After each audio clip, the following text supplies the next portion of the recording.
Hi there. Welcome back to once again, sa ating pong podcast, The Jomel The Experience, and it's your Kuya Paz. Pwede bang pauso na lang yung tawagin na lang sa akin, Kuya Paz. Some of my disciples and some of my friends, they call me Paz. Pero mas na-appreciate nilang tawagin ako ng pastor. Okay lang yan. Pastor, brother, sir, wag lang sister or mother, delikado tayo. But, hello po sa inyong lahat at ako'y medyo sinisipag ngayon. Yesterday, I posted an episode at pinag-usapan po natin yung totoong kaibigan from our, of course, there was an inquiry from an emailer. Tanong siya about true friendship. And ayun, I think itong episode na to, mabilis lang ito. Promise ko sa inyo 30 minutes lang para mas na-absorb ninyo, okay? Pero life update lang. Papunta kami ngayon ng Baguio. Pag-pray niyo po kami ngayon dahil merong retreat yung Bethany Christian School. Kasi yung church, meron siyang school and we have to go there and magka-conduct po kami ng retreat. So, I just finished doing my part, my lessons, kasi we have 8 lessons to discuss and to teach sa mga students. So I'm with my dad, with Bishop, and then kasama namin si Angie and then si Sheila, 4 kami. So ayun, so excited at alis kami dito ng 5 p.m. But before we go there, I have to upload this, alright? Para at least mapakinggan nyo po ito. Napakaganda ng topic na to. Come on, let's dive in sa ating topic. Napakaganda ng topic na to dahil sobrang, alam nyo po yun, sobrang relatable at situational. Hindi siya seasonal eh. Kasi it can happen every day, every minute, especially po sa social media or maybe sa school ninyo, even in your company, yung mga boss natin na mahilig mag-power trip or lakas mambully, something like that. So, I just want to share something about, how to handle bullies and how to handle yung mga bashers natin. Ako po, nagpapastor po ako at konting background lang. Siguro some of you here, parang nagwo-wonder kayo paano kami nagsimula sa social media. Kami po talaga, wala kaming desire or intention talaga na sumikat. Okay? Actually, yung pagsikat or pag-boom ng mga videos na ginagawa namin before, it was just accidental. Okay? Simulan ko sa kwentong ito, right? Kasi this would lead sa topic natin. So, accidental lang yung pagsikat ni Deep and Wide. Sabi ko, basta after I preach, post nyo lang yung mga bars natin, tapos nag-improve or nag-upgrade kami sa video bar. So weekly, nag-upload kami. At most of the time, yung mga ina-upload namin sa page ng Deep and Wide ay mga announcement lang about sa church, sa organization, kapag may mga events kami, something like that. Pero we don't have the desire to be big. We don't have the desire to go big or sumikat. At kasi organic lang lahat ng mga postings namin. We tried once pero hindi na naulit 'yon. Then there's one video na I preach about love. Alam niyo naman, sobrang trending ng love na 'yan. Tapos about family, ganyan. And then, we just posted the video. Okay? I think 2 videos yun, tapos nasundan. Tapos nag-hit, man. Umabot siya ng 350,000 likes. And then, sobrang, di ko na alam eh. Ang daming mga shares. And then, I think 6 million views. Hanggang ngayon, marami pa rin nag-views. Kaya, nagulat kami. Wow, grabe to. Sobrang tindi nito. We did not even pray for it. We just uploaded videos consistently and shout out sa mga tropa natin, sila Jericho, sila Rose, sila Ma'am Pau. Sila yung mga nag-upload nun at gumagawa ng mga video bars before. Nagulat kami. Sobrang, wow, this was just an accidental hit. And then, Marami nang nag-follow sa TikTok, personally, and then yung TikTok ni Deep and Wide, tapos marami na rin nanonood ng online, something like that. And then, to make the long story short, right, as time goes by, parang, of course, we are doing our live, di ba? Nagla-live kami, tapos yung mga services, and then continuous and consistent doon sa pagpo-post ng mga video bars. And then, hindi maiwasan talaga yung magkaroon talaga ng bashers, alright? Ako talaga, in-expect ko na yun eh. Na, alright, nag-hit tayo. Parang, Lord, actually, natakot ako eh. Alam niyo yung holy na, holy ba yun? Parang, ang daming likes, ang daming shares. Nagulat ako, I did not expect that. Kasi, nakikita lang naman natin sa social media, yung mga artista, yung mga vloggers, yung mga influencers, sila lang naman yung mga sumisikat. Tapos, nung biglang nag-hit yung isang video, sabi ko, what if magkaroon ng mga bashers, what if magkaroon ng mga conflicts at hindi sila mag-agree sa mga teachings. So, doon sa pag-hit ng mga videos, I am readying myself. I prayed sa Panginoon, sabi ko, Lord, please ready our hearts. Kasi, ang daming mga shares, of course, nakikita ng buong mundo to, different perspectives, denominations, upbringing, culture, biases. Lord, please ready myself. And then, yun nga, ang dami na po mga videos at ang dami na rin mga likers, sharers, pero hindi maiwasan. Ang dami rin mga bashers. Actually, hindi ko alam na may nagbabash na pala sa mga videos na pinopost. Sinasabi lang sa akin ng mga disciples, Pastor, binabash kayo, mga tropa natin. Pastor, binabash kayo doon sa buhok ninyo kasi mahaba pa po yung buhok ko noon eh. During that time. Ano ba naman yan? Pastor ba yan? Mukhang addict, di ba? Dapat. Tapos maraming mga verses, ang daming mga tattoo, tapos yung mga suot niya, parang bakit butas-butas, di ba? Hindi biblical, something like that. And then, tapos yung mga suot ko, even yung print ng mga suot ko, kasi yung NASA daw, di ba? Mga scientists yun, they don't believe in God. Bakit sinusuot ko daw yun? Tapos sobra ko daw informal. Tapos yung mga, somehow dun sa tithes and offering, they're bashing that. Tapos may mga verses. So, sinasabi lang sa akin, of course, I'm aware, right? I'm aware that we're being bashed.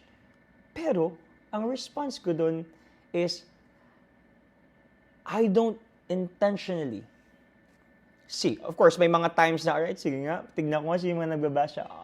Ganun lang. Tumawa lang ako. Okay, alright. Because I know my stand, right? I know my theology. I know what I believe. I know what I'm doing. By God's grace, I have mentors. Pastor, tama ba to? Dad, tama ba to? Mga pinaggagawa ko or whatever. So, malakas ang loob ko.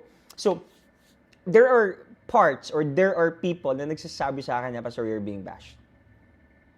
At, ano response mo, Pastor? Sabi ko, wala. Bakit? Pag pinatulan ko ba sila isa-isa, mauubos ko ba sila at magbabago bang perspective nila? Hindi naman. Di ba? Kaya, sa akin, I learned a lot sa pagiging minister. Alam niyo po yun. I learned a lot sa pagbabasa ng Word of God. I learned a lot that from my mentors na kapag may mga ganong parts, you have to choose your battle. Hindi lahat pinapatulan. Di ba? I learned and I realized, oops, kapag pinatulan ko to, for sure hindi naman beneficial. Di ba? Kaya, in fact, may mga parts na iniisip ko, teka, parang gusto kong patulan ito Kung ako tatanungin niyo po, may mga times ba na natitempt akong gusto kong patulan? Of course, marami akong times na papatulan ko na talaga to. Papakita ko anong tunay na theology, papakita ko anong magaling ako, papakita ko na ganito, whatever. Pero, I just realized, fighting back is not necessary. Fighting back is not beneficial for you and for them. Kasi, ito sa akin, mga kapatid, ito, sa mga listeners natin dito, ako kaya kong absorb yung mga bash at paninira. Okay? Kaya kong absorb yung mga pagpaparinig sa Facebook, pag-usapan nyo ko, i-chismis nyo ko, siraan nyo ko. I can handle those. Kasi I always pray. Of course, it hurts. It's painful. But I can savor it. You know, I can handle it by God's grace. Hindi ko sinasabi, left on my own, talagang mababaliw ako, mapapraning ako, or ma-anxious ako. Pero I always ask the Lord, please give me peace of mind. Sana umapaw yung pagmamahal ko, even though I'm being, I'm hurt, when there's pain in my heart, Lord, please give me the courage. Pero every time I am tempted to fight back, I'm thinking of 5 things. Sana mag-matter sa inyo to, mga nanonood, especially sa mga ministers, or mga workers, or mga subordinates, or even the mga government employees, even mga students, mga teachers, sa kanilang principal, sa lahat. Whether you are Christian or non-Christian, this would be beneficial to you. Ako po, every time I'm tempted to fight back, I'm thinking of 5 things. First is my church. Kasi pag sumagot ako dito at na-offend sila at may nasabi akong hindi talaga maganda, damay kasi yung church eh. Ulitin ko, ako mga kapatid, sanay na ako sa mura. Okay? Galing akong labas. Galing ako sa mga barkada. Sanay ako mamura. Sanay ako murahin every time na nagbabasketball ako sa plaza. Kasi nga, medyo yung demeanor ko noon, medyo maangas eh. Talagang maganda yung sapatos, maporma, no? Di mga nakalagay dito. So, yung demeanor ko medyo, alam niyo yun, medyo confident eh. So, mumurahin ka, ibabash ka, and I think God trained me dun sa part nung nasa labas pa ako or nung nasa secular pa ako na, alright, Jamel, I'm training your heart. I'm training your mind. I'm training you as a whole being, as a human. And then when I entered doon sa pagpapastor, doon sa calling ko, parang, yes, na-offend pa rin, pero onti na lang. Pero every time na natitempo ko na mag-fight back, to take revenge, at sumagot, at bumawi, I always think of my church. Kasi yung kasiraan ko, kasiraan ng buong church. Pag tinanong nila, saan ba nag-church yan? Sa Bethany. Ano bang nililid niyan? Si Deep and Wide, di ba? Ayan ba yung pastor ng Bethany? Hindi lang basta, si Jomel, masamang tao. Okay pa yun eh. Kung nakagawa ako ng masamang bagay, or for example, nambash ako, or bumawi ako, nanuntok ako, di ba, nagparinig ako, nagmura ako sa Facebook, okay na yun. Si Jomel nagmura. Hindi eh. Si Jomel ay yung pastor ng Deep and Wide, ng Bethany, yung associate pastor ng Bethany. I always think of my church. Second one is my community, my friends. Kasi whether you like it or not, dahil nga loyal yung mga friends mo sa'yo eh. Dahil you have friends, you have colleagues, you have disciples, kakampihan ka nila. At syempre, pag kinampihan ka nila, ipagtatanggol ka nila. At pag tinagtanggol ka nila, makikigalit at makikiaway na rin sila. Diba? Kaya ako lagi sinasabi sa mga tropa ito, guys, please, huwag kayong bumabawi ng mga parinig sa notes, huwag kayong bumabawi ng mga parinig sa Facebook, or even kung saan man, whatever. Ayan nyo sila. If they're posting something on social media, don't retaliate. Don't fight back. Next one is my clan. Kasi apelido ko Gomez eh. At yung pangalan ng apelido ng bishop ko at ng tatay ko ay Gomez. Yung nanay ko ay doktora, yung kapatid ko ay doktor. So ang apelido namin lahat ay Gomez, my clan. So kapag kasiraan ni Jomel D. Castro Gomez na taga-Coral na anak ni Pastor Zaldi at ni Dr. Eureka na kapatid ni Joshua, damay ang buo. Siguro, Ganyan din yung tatay niya kayabang. Siguro ganyan tinuturo sa kanya ng nanay niya, manigaw. Siguro kinukonsinti sa kanya, siya ng kapatid niyo, baka sinulsulan pa yan, whatever. I always think of my clan. And the next one is my calling. You know, this is one of my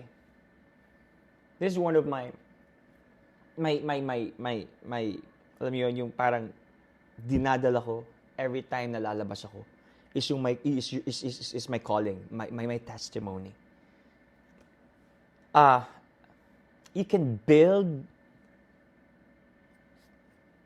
reputation or yung parang sinasabi nating integrity for 50 years, but in just one event, one and single offense can ruin and destroy the whole reputation na pinundar mo at tinayo mo dahil lang nagmura ka, dahil lang nanuntok ka. I have to take care of my calling. Kaya every time na gusto kong manuntok, alam mo yan, gusto kong pumawi, gusto kong magparinig, gusto kong sigawan itong mga tao, i-confront ko at ikaw, kala mo sino ka? I always think of my calling. Lord, I don't want to ruin my journey. I don't want to destroy your calling na binigay siya. I have to take care of my testimony. And then last one, number 5 is Christ. Imagine nyo to. When you misrepresent your Christ, tatawanan ka lang. Can you get my point, mga kapatid? I-compare mo yung sinasabing, alright, Christian ka, tapos hindi. Tapos parehas kayo nag-away, walang pagkakaiba.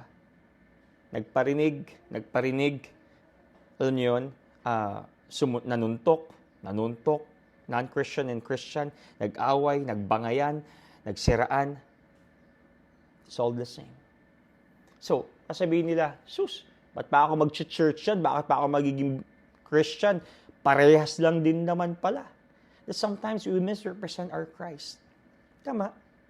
Kaya ako every time na ako nabubully, every time po na ako'y nababash, alam niyo po yun, I don't fight back. Ako po kasi ang ugali ko, ganito. Okay? Ang ugali ko kasi is, hindi ako mahilig mag-revenge. Okay? Hindi ako mahilig bumawi, especially pagdating sa manuntok, or di kasi ako mahilig makipag-away. Unlike before na talagang nakikipagsuntukan ako nung high school. Kailan ba ako rin nakipagsuntukan? High school, pero munti ka na nung college, talagang nung college, yes, sa basketball, kasi mainit talaga ako. Pero I learned from that. Ito ang prinsipyo ko ngayon. The moment I received the calling of the Lord. Kasi, for example, nagsiraan kayo. Alright, siniraan mo siya, nalaman ng buong mundo yung baho ng bawat isa. Paggising mo bukas, parehas pa rin kayong sira eh. Di ba? Parehas pa rin kayong nakasakit at nasaktan eh. At hindi pa, ito pang masakit. Nadama yung buong community, nadama yung buong church, yung clan mo, yung calling mo, yung Christ mo, nadamay lahat kasi you just want to feel that ego. I want to destroy his reputation. I want to destroy him. Diba? Ako, para sa akin po, hindi ko sinasabing perfect ako at ulitin ko, hindi ako nagpapakahipokrito. Pero, that doesn't fill my ego. Hindi yun nag-fill ng ego ko na pag nabawian ko to, kapag nasapak ko to dahil galit na galit ako at siniraan ko siya sa Facebook at nagparinig ako sa notes or whatever, that doesn't, fill my ego. That's why the best fighter, remember this, the best fighter is to never fight back and be silent. And most of the time, mga kapatid, sa mga nakakilala sa akin, they know my attitude. I don't fight back. Just because I'm silent, doesn't mean I'm angry. I remember last liga dito sa barangay namin. Championship eh. Kasi syempre, parang isa ako doon sa mga scorers at isa ako doon sa mga gunners nung team namin and mga tropa. So parang binabox one ako, talagang tinatao-tao ko, man-to-man defense ako. Tapos hindi lang man-to-man defense yung ginagawa sa akin, talagang binabangga ako intentionally. Tumataob ako. Ngayon, sabi ko, buti na lang born again na ako. Kasi pag yung time na ganun po, before, nung hindi pa ako born again, or hindi ko pa na-receive yung calling, sasapakin ko talaga yun. Gigilitan ko dito, or sisipahin ko every time na magti-3 points ako. Alam mo ng mga tropa ko, nila Kuya Alden, nila Kuya Derek, talagang sisipahin ko yun. Pero, I just realized na unang-una, pag bumawi ako sa kanya, masisira yung testimony ko. Ay, si pastor nanuntok. Ay, si pastor naniko. Ay, si pastor sinapak niya yung yung nagbabantay sa kanya. Kalat sa buong barangay, nagparinig sa Facebook, kalat ba, i-share. Pangalawa, masisira yung laro ko. In fact, nasira nga talaga yung laro ko in a bit kasi parang nabad trip ako, talagang tinimpi ko I have to compose myself. Lord, konti na lang. Pero buti na lang, sabi ng coach ko si Kuya Derek, huwag kang magpapadala. Jomel, huwag kang magpapadala, Jomel. We need your presence. We need your playing ability. We need you. All right. Okay, all right. And then I prayed, Lord, please, settle my heart. Di ba? Sometimes, sa kakapatol po natin, it ruins and it destroys our mood. It destroys our capability and ability to progress and become productive. Tama? Kaya, mga kapatid, sa akin, if there are people who bash you, if there are people who bully you, please just focus sa ginagawa ninyo. Diba? Kasi minsan, ang ganda ng araw mo, pumasok ka, pinower trip ka ng boss mo, bad trip ka. Tapos sabi mo sa kanya, wala ngayon, dahil bad trip ako sa'yo, magre-resign ako. Ipopromote ka na pala the following month. Nasira pa yung promotion mo, wala ka ng work, yung separation pay mo, natanggal yung relationship ninyo, dahil lang sa single word na nasabi niya. Focus. Di ba? I remember, years ago, meron nag-chat sa akin sa IG, anonymous. Alam niyo yung mga dummy accounts.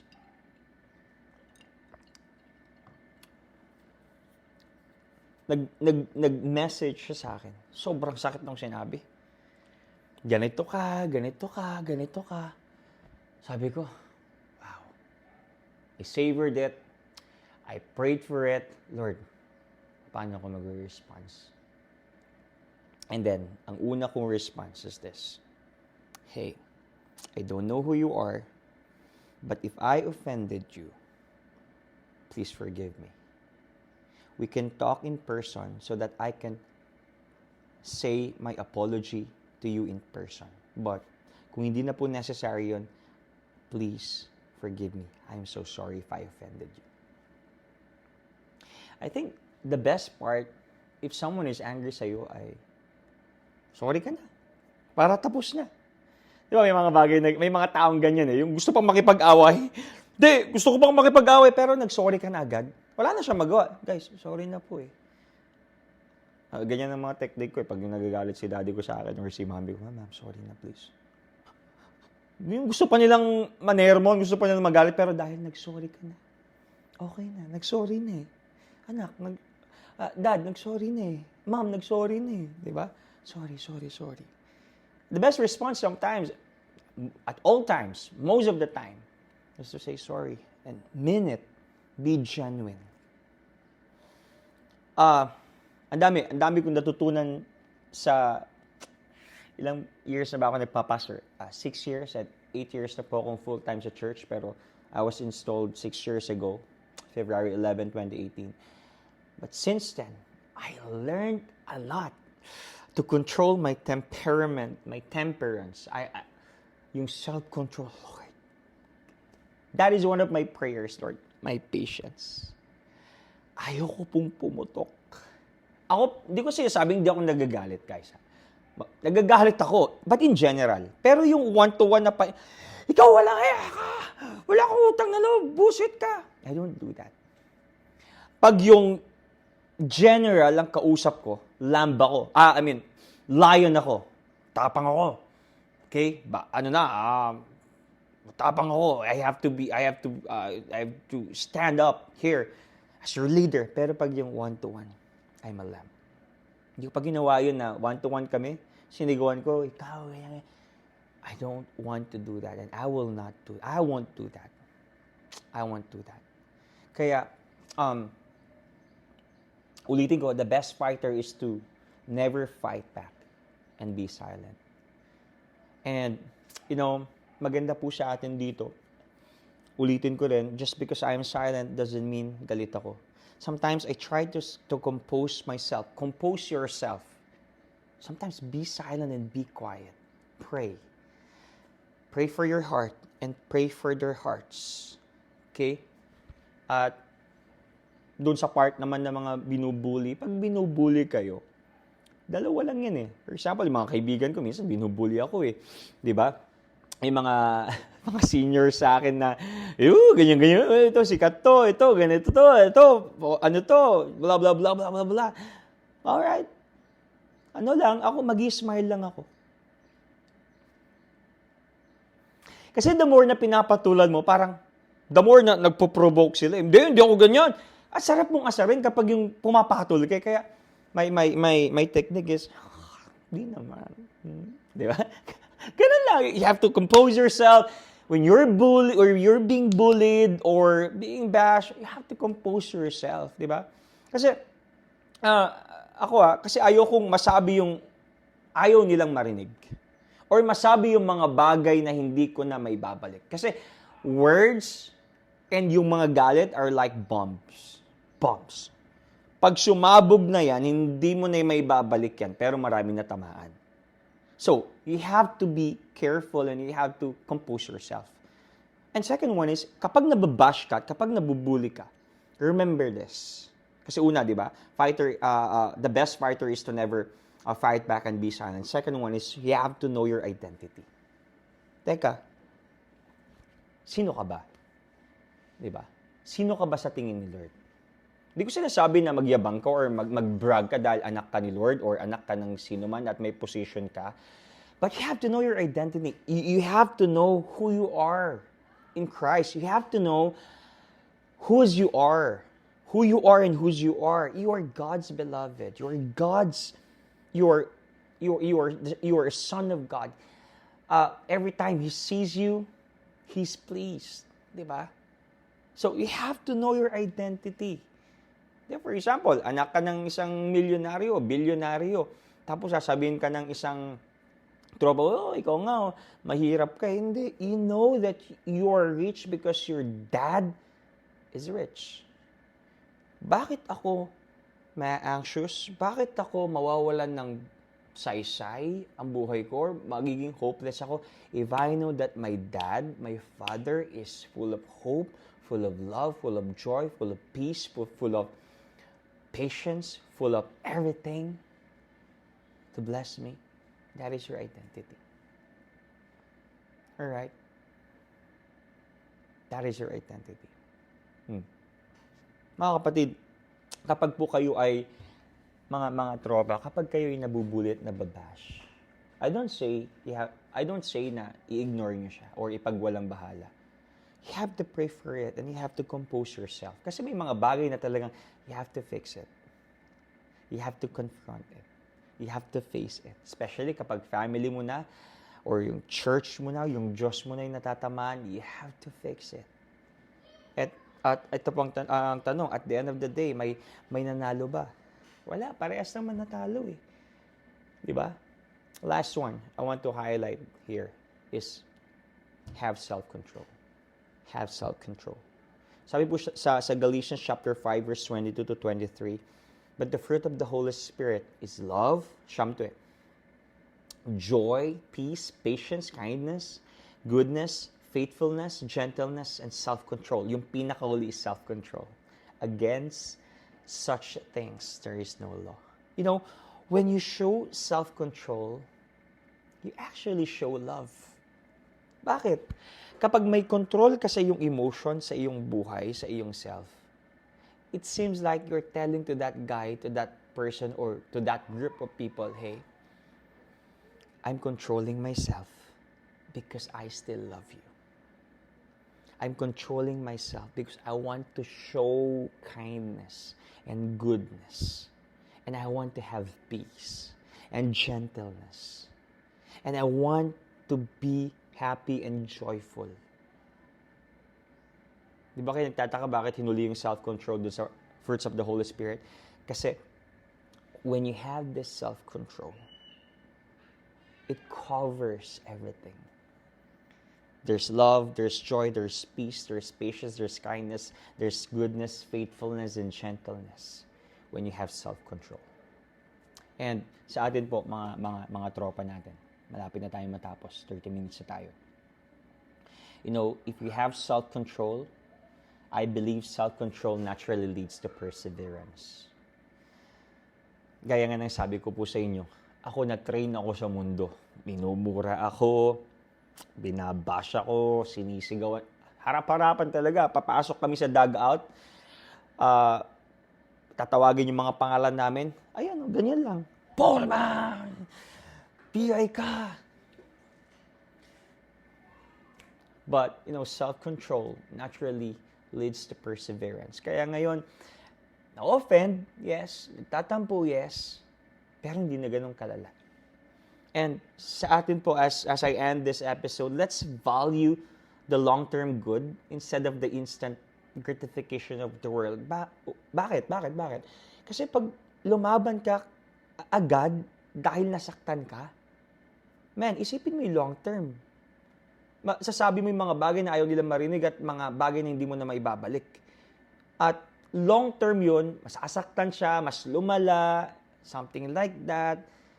Instead of thinking of those instant gratification na mag-feel na feeling mo, ma-feel yung ego mo, pero sa totoo lang, magkakaroon ng void yung heart mo. You have to have self-control.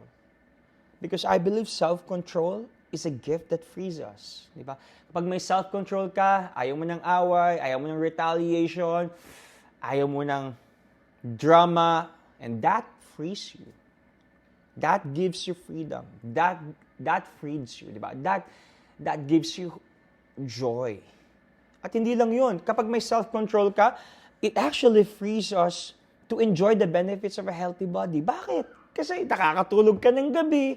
Di ba? Nakakagising ka ng maayos, nakakain mo yung gusto mo, yung ibang bad trip o yung mga may kaaway at very emotional, na nababash sila. Hindi ko dinidisregard at ini-invalidate yun. But of course, you have the choice to choose your battle. Choose your battle, yung mga bagay na hindi na dapat pansinin, huwag mo nang pansinin. Hanggat maaari, huwag mo nang tignan. Kung pwede mo silang i-unfollow para hindi makita yung mga hinanakit nila sa'yo, tanggalin mo na. Kasi mas mahalaga yung mental health mo kaysa doon sa sinasabi nila at iniisip mo na sinasabi nila sa'yo. Di ba? And not just that, it frees us to rest in the security of good stewardship. Gaya nga ng sabi ko nung last episode, yes, loving tayo, but you're supposed to be a steward of God's blessing. Especially yung katawan mo, yung mindset, yung mental health mo, yung emotions mo, yung possession mo, and everything. And hindi lang yun, kapag may self-control ka, it frees us from a guilty conscience. Diba? Parang makukonsensya ka pa kasi pinatulan mo, bigla mong sinuntok, inaway mo, pinaringgan.